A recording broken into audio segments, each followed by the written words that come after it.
What up, ladies and gents? This is George Bean, and tonight I figured that since we are now past the 4th of July, alongside that day becoming the 19th anniversary of the film I am about to review, I thought it would be nice to provide a review and a bit of a half commentary for said film, which is the 1996 sci-fi action film, Independence Day. To start off this video off, here's a bit of a retrospective on how I ended up getting into this movie, which was around back in late 1996 or early 1997, when I was at least 3 or 4 years old. For some reason ended up buying this movie on VHS. Remember this? When this became a big selling hit on home video? The front cover had the giant spaceship hovering above, firing the blue laser beam onto the White House, and on the top was the title in cool font, and that, oddly, was all that really got me into buying this movie. I absolutely knew nothing about aliens or spaceships or even what the White House was, but what exactly I saw on this front cover that coaxed me into buying this movie, I will never figure out. Plus, the VHS also came with a holographic card showcasing the spaceship blowing up the White House. Can you see it? And I heard this holographic card became a popular thing amongst kids in school. And it also shows the title's nickname, which is ID4. Nice little graphic card. I love it. Glad I kept it. But eventually, later during the evening, I finally got around to watching it, and it was honestly not that bad, from how I can remember it. I do remember watching how fucking awesome it was, how awesome the White House explosion looked. And as time passed on, I eventually began to grow fonder of the movie, watching it multiple times. But of course, as the years went on, I just grew out of it, and ended up watching it again a couple months later from time to time. But now, after having watched it again on DVD, I've finally realized why I appreciate this movie. It was my very first science fiction movie in general, and it got me into watching more sci-fi movies, including ones that show an alien invasion, and I thus ended up becoming a loving fan of the science fiction genre. So, in a way, Independence Day was my Star Wars, so I've got to give ID4 some credit there. For the plot of the film, to be honest, I am not going to go into detail on the entire plot, since it has almost been 20 years since this movie has been out, and so I can bet everyone had seen the movie, except for people who might have been living under a rock for most of the time. An extraterrestrial species come to Earth, destroying our major cities as part of their global invasion plan.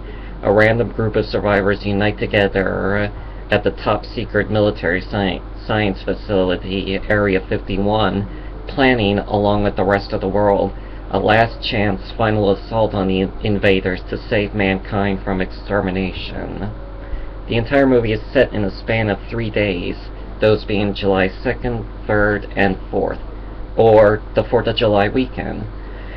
The film's title, Independence Day, is really a double entendre, or double meaning. Of course, it refers to the name of the 4th of July, Independence Day, and plus the final battle climax is set on July 4th. And also said that it was the day that was said to be mankind's Independence Day from the alien invasion. That speech, "Today we celebrate our Independence Day," which we'll talk about later. The film was directed by German filmmaker Roland Emmerich, who had previously had unexpected success with 2 other previous films, which were the 1992 sci-fi action/chase film Universal Soldier, which starred action juggernauts Jean-Claude Van Damme and Dolph Lundgren. Then in 1994, he unexpectedly found more success with his second movie, the sci-fi action film Stargate, which starred Kurt Russell and James Spader. But it was Independence Day where he massively struck gold. And after that, Roland became the top guy for disaster films. Independence Day just rekindled the disaster film genre, and it has been noted that some of his latest films seem to have similar trends from ID4, such as the stereotypical characterizations, the lucky coincidence, and most of all, showing famous landmarks and cities being destroyed in an epic disaster. He made two other disaster films, which were 2004's The Day After Tomorrow, which was intended to have a political message on contemporary environmental issues, though done in a lazy way. And his second disaster film was the 2009 film 2012, which, as the title suggests, revolves around the December 21st, 2012 end of the world myth, urban legend, which of course didn't happen based on how it's now 2015. And for the cast here, our three lead roles are Will Smith, Bill Pullman, and Jeff Goldblum. Will Smith plays Captain Stephen Hiller, a United States Marine Corps pilot who aspires to be an astronaut. This is Will Smith's second film in which he plays a lead role, his first being the 1995 action film Bad Boys. But he wasn't a big star at that time, and Independence Day came out a couple months after his sitcom show, The Fresh Prince of Bel-Air, had officially ended. And it was Independence Day that skyrocketed his career into stardom, and he became the summer blockbuster star since then. And Bill Pullman plays Thomas J. Whitmore, the President of the United States and also former Persian Gulf War fighter pilot. Before Independence Day, he hasn't been a big star. The only other movie he's been in was in the 1986 Mel Brooks comedy Spaceballs, where he played Lone Star.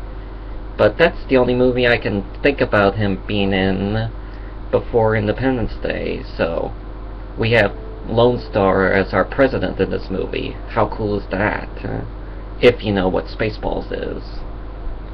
And our third lead protagonist is Jeff Goldblum, who plays David Livingston, who is a computer expert who graduated from MIT, but is now a cable repairman. So of course his life sucks, and he ends up stumbling upon the codes for the aliens, and all that stuff. He just ends up coming across the alien signal, so he becomes the savior of the movie. So Will Smith did a good job in this movie. This is his big lead role, and I think he did a fine job, and it was nice seeing an African American as a hero now. That's a nice change. Finally, you know what I mean. But I thought Will Smith did a outstanding job. His lines were funny, like, oh no, you did not shoot that green shit at me. That was funny. Or when after he punches the alien out cold, he says, "Welcome to Earth." Now that's what I'd like to call a close encounter. That's some of the best lines I've ever heard, making fun. And that one scene where, right before he shoots up the nuclear missile in the mothership against the alien, he says, "Peace." That is awesome. Like, I come in peace, and then peace. That's funny. And that little trend for his character where he talks about the cigars, not to smoke them until the fat lady sings. I thought that was a cool touch. And Bill Pullman was great as President Whitmore. I thought he did an amazing job, and he's the sympathetic president we'd all want, but I don't think that would ever happen. And he's the president who is willing to sacrifice his life for the benefit of mankind. Awesome president. The Bill Pullman for president. That's what I'd like to see. And Jeff Goldblum, of course, does a good job as well, but it seems like he's playing the same character from Jurassic Park, Ian Malcolm, the smart guy in stuttering, like, well, a little bit, but he seems to have those characteristics, but he does a good job. And as for uh, Randy Quaid is in this. Randy Quaid, who plays Cousin Eddie in the National Lampoon's Vacation movies. He plays Russell Case, a widowed alcoholic crop duster and Vietnam War veteran pilot who claims to have been abducted by aliens 10 years before the film's events. Of course, this is Roland Emmerich's, another one of Roland Emmerich's conspiracy theories stuff in his movies. Vivica A. Fox plays Jasmine Dubrow, Will Smith's character's girlfriend or soon-to-be wife, and also an exotic dancer. And Vivica A. Fox does a good job in her role. Yeah, and it's nice seeing her in the movie. She was also in Kill Bill Volume 1. Check her out in that. Robert Loggia plays General William Gray, the U.S. 4-star general, and he's really cool. It's nice seeing, a general or, a human villain. It's nice not seeing that, and I liked Robert Loggia in the movie. He's the sympathetic general you would like to see. And Judd Hirsch plays Julius Levinson, David's father, and Judd Hirsch does a really funny, great job as Julius, and the chemistry between Julius and David is hilarious, especially when they talk to each other in the car on the way towards the White House. They want HBO to call you. They take it and they go, and they're going a lot faster. Nobody's calling you, oh, we'll be get a ticket. That was actually ad-libbed by Goldblum and Hirsch, so you gotta love those two guys. I would love to see more of their scenes. There's also a deleted scene in the special edition, in which the film runs 8 minutes longer. There's a deleted scene where that shows more of them on the way to the White House, but then they end up heading towards approaching traffic, and Julius tries to avoid the car speeding around, and they make it out alive, and David looks at his pops and goes like, nice driving, Pops. And Pops is like, So that was funny, great humor in it, which is also what the film is notable for. It's tongue-in-cheek humor, sense of humor. That's nice. And there's a character named Dr. Brackish Oaken, a scientist in charge of research at Area 51. The guy with long hair and verbal style, the twitchy. That's played by Brent Spiner.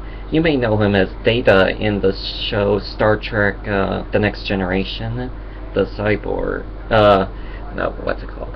Android. Brent Spiner as Dr. Oaken is really cool. It's very different from his role as Data, and I thought he does a fine job as his character. He explains to us the whole of Area 51 and what they've been researching about the aliens and what the aliens are and what they look like and all that. I thought he did a good job in it, and yeah. And one notable thing, the scene where he's attacked by the alien and it looks like he's dead. I'll get into this much later, but some people did not know whether or not he was alive or dead, but let's just say for now that he is not dead, but in a coma. And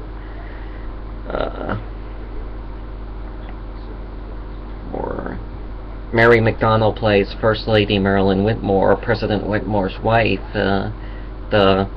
Even though her appearance in the film is short, but she does a good job too. The chemistry between her character and Bill Pullman's character is nice. It's like they really are a married couple, and even though she dies at the end of the second act, but that little moment was a nice touch. Very good emotional scene. Seeing Bill Pullman just walk out of the room, breaking down. It's such a sad moment. And Mary McDonnell ended up appearing in 2011's Scream 4, so check her out in that. And James Rebhorn plays the U.S. Secretary of Defense Albert Nimziki, and was also a former director of the CIA. He's supposed to be, that asshole government hack guy, which you would see in other Roland Emmerich's disaster films.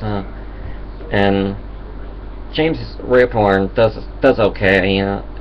He's supposed to play the shady government guy, and I thought he did a good job. He unfortunately died last year, March 21st, 2014, so give a moment of silence for him if you like. He was also in other movies like the 1994 comedy Blank Check, which is almost like Home Alone, and he also played a NASA scientist in the 2009 thriller The Box, starring Cameron Diaz, and he's also in the movie Real Steel. So check out that actor if you want to. And that's all I could think of about the cast. There are others, but they all do a good job. So I'm about to explain the initial genesis of how Independence Day came to be. In 1994, while participating in promotion for Stargate, Roland Emmerich was questioned by a reporter about his views on aliens and the supposed existence. Roland unexpectedly expressed that he did not believe in the existence of extraterrestrial life.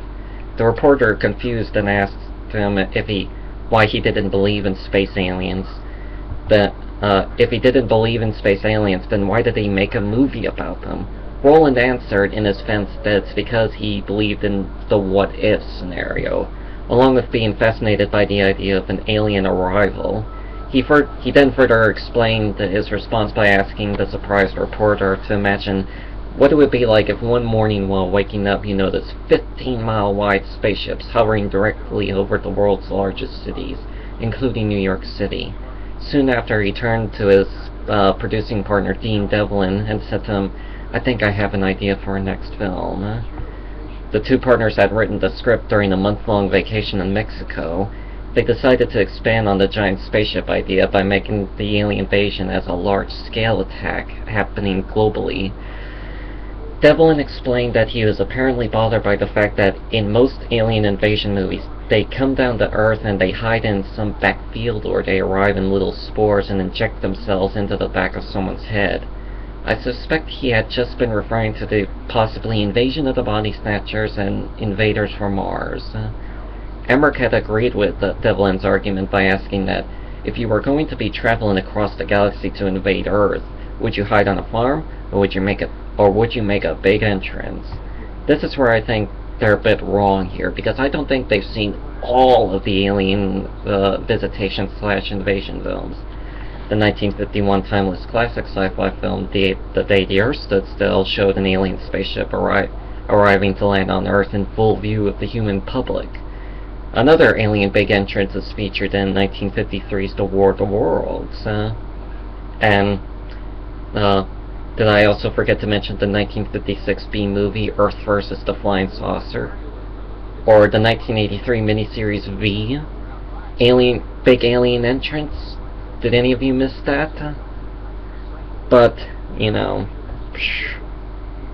so there are tons of movies in which aliens arrive to Earth in a big entrance. Also, it seems like Independence Day had also ripped off the giant alien spaceships over major cities thing from V. Either that or it was just a sheer coincidence. Roland and Dean's title was Independence Day the whole time, but Fox wanted the film to be retitled something else for multiple reasons. The first one is that the abbreviation of the title ID4 was invented by Roland and Dean due to legal problems with the title Independence Day, because another film, which was released in 1983, had that same title. The second reason being that Fox wanted to release the film on Memorial Day to avoid possible competition against other big summer releases, specifically Warner Brothers' similar alien invasion film Mars Attacks, which was directed by Tim Burton. But fortunately, Warner Brothers was so afraid of competition against ID4 that they postponed Mars Attacks' release to Christmas. And based on how I've heard, ID4 also caused filmmaker Steven Spielberg to cancel his film adaptation of War of the Worlds. The other working titles for Independence Day were Doomsday, Invasion, and Sky on Fire. Under pressure, Roland and Dean improvised the line, "Today we celebrate our Independence Day," at the end of the president's speech to justify keeping the title, and it worked. The music score was done by David Arnold, this being his second collaboration with Arnold, with Roland Emmerich, the first being Stargate. The music sounds like John Williams' work, having that operatic adventure sense that Williams had in his score for Star Wars. The music is very memorable, definitely worth a listen every now and then, and in fact you should listen to the soundtrack on YouTube, it is worth it. Now I've got 4 fun facts on what happened both on the film and behind the scenes. The first fun fact is that one day during filming, Roland got word that actor Robert Loggia, who plays General Gray, was very upset and refused to come out of his trailer. Days earlier, Dean Devlin suggested to Roland that he watch the 1970 disaster film Airport as inspiration for their approach to the film. But apparently, they accidentally gave him the wrong movie. And can you guess what movie he watched instead? Airplane. Yep, that's right. Apparently he was not familiar with either film, so Loggia rented Airplane, and after watching it, he then thought he had unknowingly been participating in the production of a spoof movie. Go figure. The second fun fact is, you know that one scene where Will Smith is dragging the out-cold alien through the Utah Salt Flats desert and is bitching and moaning about fighting aliens instead of enjoying a 4th of July barbecue? And Will yells out, "And what the hell is that smell?" That line was actually improv by him. It was not scripted. Great Salt Lake, the place they filmed nearby, is home to tiny crustaceans called brine shrimp. When they die, their bodies sink to the bottom of the lake, which apparently isn't very deep, and they decompose. And when the wind kicks up just right, the bottom mud is disturbed, and the smell of millions of decaying brine shrimp can be very, very bad. So apparently, nobody warned Will about this. But it does make the scene more hilarious. Just hearing him yelling that is just hilarious, especially when it comes from Will Smith. He makes the movie just really funny, and just hearing him yell that is just hilarious. So for the third fun fact, in the climax where Steven Hiller and David Levinson try to escape the mothership as the nuclear bomb counts down to detonation, it says they have 30 seconds to escape the ship and the blast. But as fellow YouTube channel CinemaSins have pointed out, it starts out in 30 seconds, but then 32 seconds later, the timer reads 23 seconds. But then 50 seconds later, the timer reads 10 seconds. So in my calculations, it takes 82 real-life seconds for the timer to count from 30 to 10. It is a continuity error that appears in many other movies, including Emmerich's Stargate, with that film's bomb timer always varying, and even going fast. And last but not least, the fourth fun fact. This one is important. Apparently, there's an alternate scene involving Russell Case being involved in the final battle. In the alternate scene, the U.S. military rejected him as a pilot mainly because of his alcoholism, so he doesn't end up in a fighter jet. But then in the final battle, when President Whitmore asks, "Doesn't anyone have any missiles left?" Russell comes in yelling, "Sorry I'm late, Mr. President," but this time he is in his crop-dusting biplane, with a missile attached, as part of a sacrifice to fly into the city destroyer's laser cannon to destroy it. But when it was screened to test audience, their response was that they felt the crop duster was too comedic, and they felt it wouldn't be able to catch up with the fighter jets. So the filmmakers refilmed the scene with what we have now, with the biplane changed to the fighter jet, and Roland and Dean felt the reshot scene helped give Russell a choice in his sacrifice. That also explains why the fighter jet was going slow and flying into the alien ship, because it was originally supposed to be the biplane. On the film's special and visual effects, the effects are done in both practical and CGI, or computer-generated imagery. The scenes where the spaceship's lasers blow up the buildings, such as the Empire State Building and most famously the White House, those buildings are actually large-scale models, so what you are seeing are actual scale models being blown the shit out of. I love it when movies use scale models for the effects, as it makes the effects in the movies look more real and lifelike, like it's actually there, as opposed to cartoon-like CGI. The use of practical effects and scale models have become a popular thing since the original Star Wars movies, but we're just on the brink of obsolescence in the mid-1990s thanks to the rising popularity of CGI, which now helps studios save money.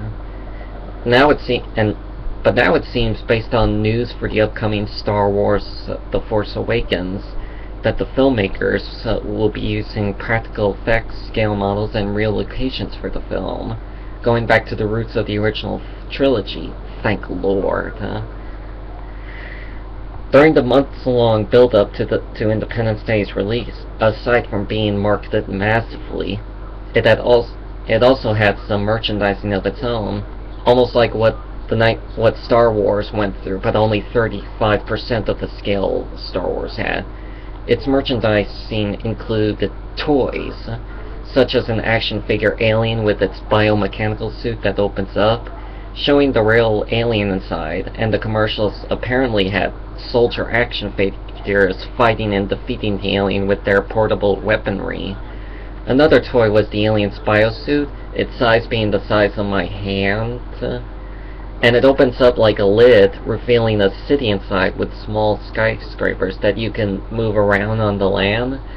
And it also had a toy version of the city destroyer ship, its size being probably a tad bigger than a hockey puck, like maybe this much, maybe probably almost the size of a hockey puck. The opening doors underneath were a bit larger. The opening doors underneath the ship are a bit larger than they were in the film. Maybe compared to the toy ship, it was like this big.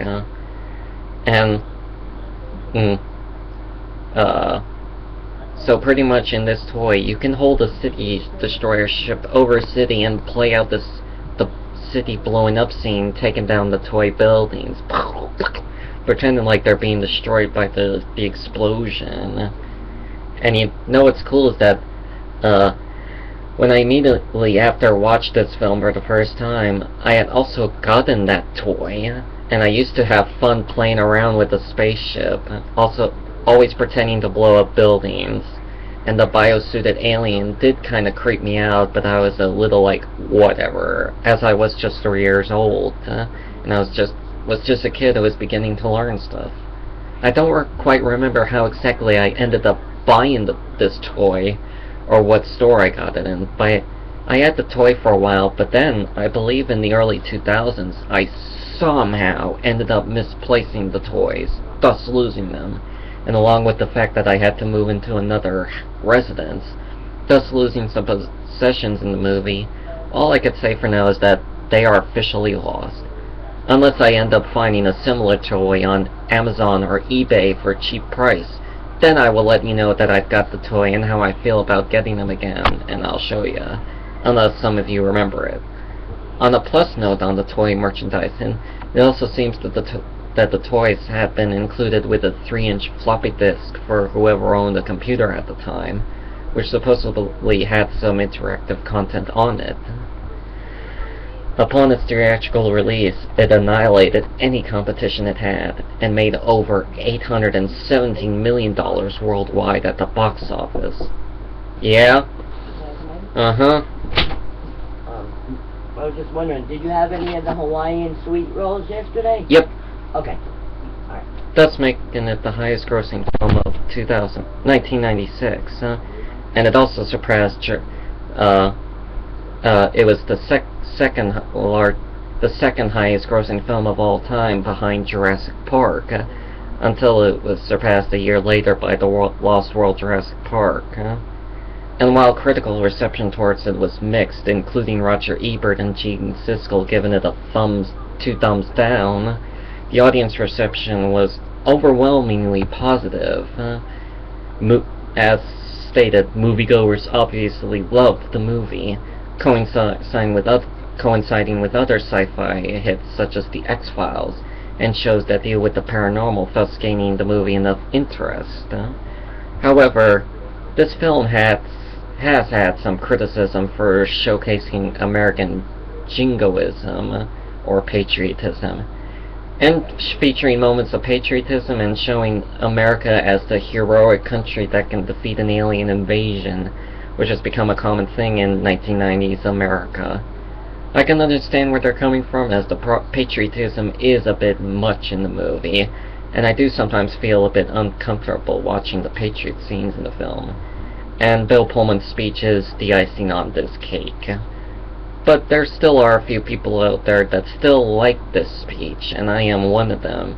And should we win the day, the 4th of July will no longer be known as an American holiday, but as the day when the world declared in one voice, we will not go quietly into the night. We will not vanish without a fight. We're going to live on. We're going to survive. Today, we celebrate our Independence Day. Still an awesome speech, especially when it's being said by President Lone Star. Apparently over time, reception towards the movie slowly changed. Like at the time of its release, it was seen as the Star Wars of the 1990s, but now it seems to have not aged well amongst the viewers. I think what might have happened is that the pre-release advertising generated a lot of interest amongst the moviegoers. I mean, Fox was marketing the holy hell out of this film, and even an ad for the film, and Fox even created an advertisement for the film as part of the Super Bowl, which became a major success, generating a lot of viewers to tune into the Super Bowl just to watch the teaser, and ended up becoming a recurring trend during the Super Bowl.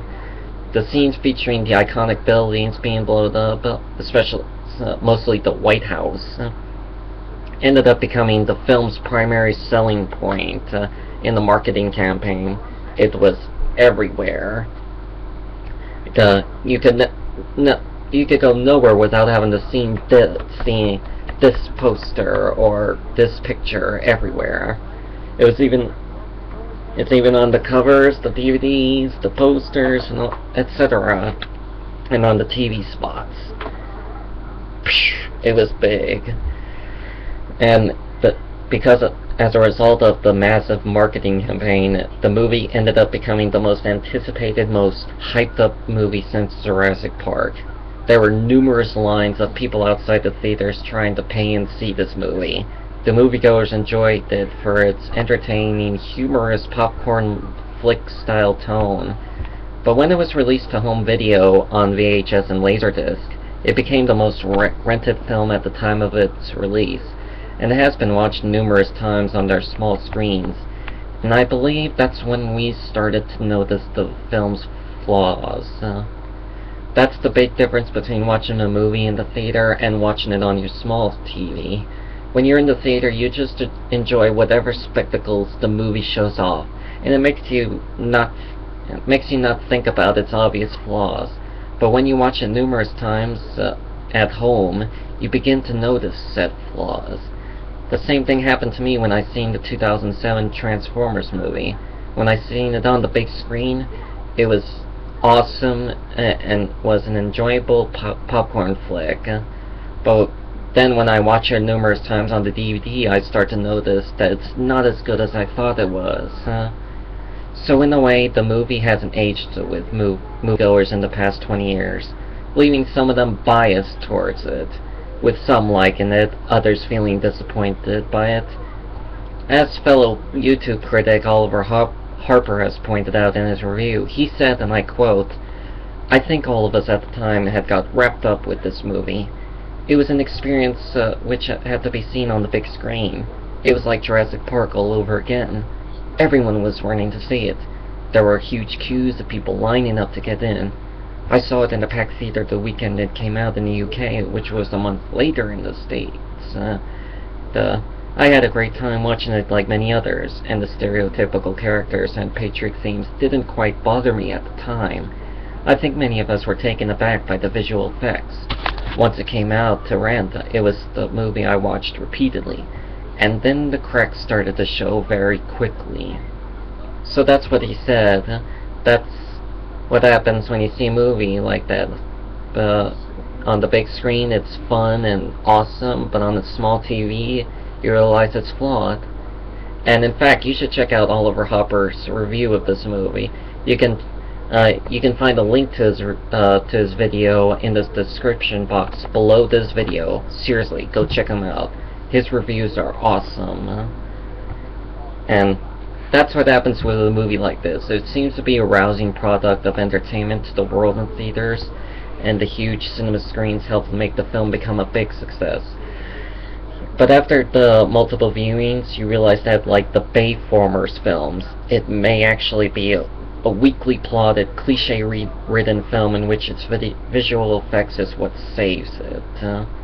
But that was a big thing I had missed out on, because I was 3 years old when ID4 came out. So, I was still a little too young to go out to a cinema theater, and at that time I was starting to get used to watching movies.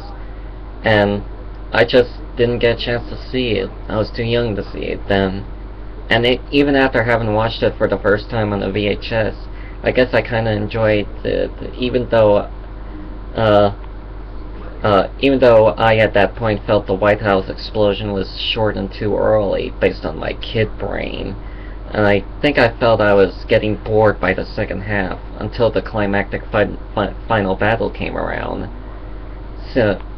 But I grew upon it, and I just wished I kind of seen it in the theaters, because seeing Independence Day was a once-in-a-lifetime chance to see something amazing for a kid like me. And having not known about the movie until I bought it on VHS in my nearest Walmart just saddens me. I just wish I was a little young at the time to see it. But, oh well, you know. Another major criticism that many people have with this movie is the idea of that scene where Jeff Goldblum's character David Levinson all of a sudden realized implanting a computer virus from his Apple MacBook laptop into the aliens' more technologically advanced computer systems could temporarily disable their shields for a few minutes, and decide to go up to the alien mothership to plant the virus so it gets spread everywhere on every ship. And people have called the idea as far-fetched or stupid or even a ridiculous deus ex machina. But then I have a question for you. If you think you know how to plant a virus into an alien mothership, then why don't you show us how to do it? This is science fiction. This is a movie. So why are you complaining about this? You don't have any problems with clone dinosaurs or aliens coming to Earth to blow up major landmarks, but when a computer virus is uploaded from an Apple laptop to a alien ship, then you start bitching and moaning? Apparently, this virus idea was conceived by Roland and Dean as an homage to H.G. Wells' book, The War of the Worlds. if I can find the book.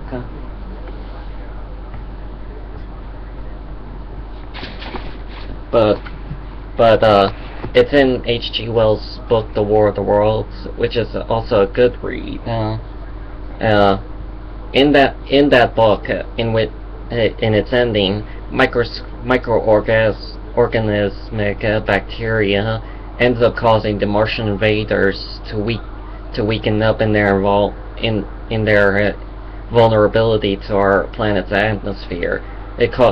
Thus leading to their downfall and defeat. The cold, thus eventually meaning the common cold is what ends up defeating the alien invaders in the War of the Worlds. So, again, this virus concept has been considered to be ridiculous deus ex machina to give the heroes a sudden upper hand against the villains for the climax. Even comparing it to that scene in Star Wars A New Hope, where it is revealed that on the surface of the evil Empire's moon-sized planet-destroying space station, the Death Star apparently has a 2-meter-wide thermal exhaust port hole that leads directly to the station's core reactor, and that a precise hit by 1 or 2 photon torpedoes fired by a small one-man X-wing fighter can easily destroy, obliterate the entire station in an instant. To be honest, I don't know if this is because of my Asperger syndrome making me watch movies in different lights, but for some reason, I really love the computer virus idea. To ask if they, to ask again if they know, if these people who hate it know how to plant a virus into an alien computer, then why don't they show us how it's actually done? Dare I say it, I believe that is one of the best homage concepts in the history of sci-fi cinema history. I love how it pays homage to War of the Worlds. It's a perfect way to update an old concept. This movie now has a sequel being developed, believe it or not, which is now officially titled Independence Day Resurgence. Yeah, it is now in the middle of principal photography, with almost half the cast and crew returning. It will be set 20 years after the first film, and will show mankind recovering from the first invasion, rebuilding society, and harnessing the alien technology. While the film will feature old characters from the first film, while also introducing a new generation of characters. But unfortunately, Will Smith will not be starring in it, because apparently he's too expensive.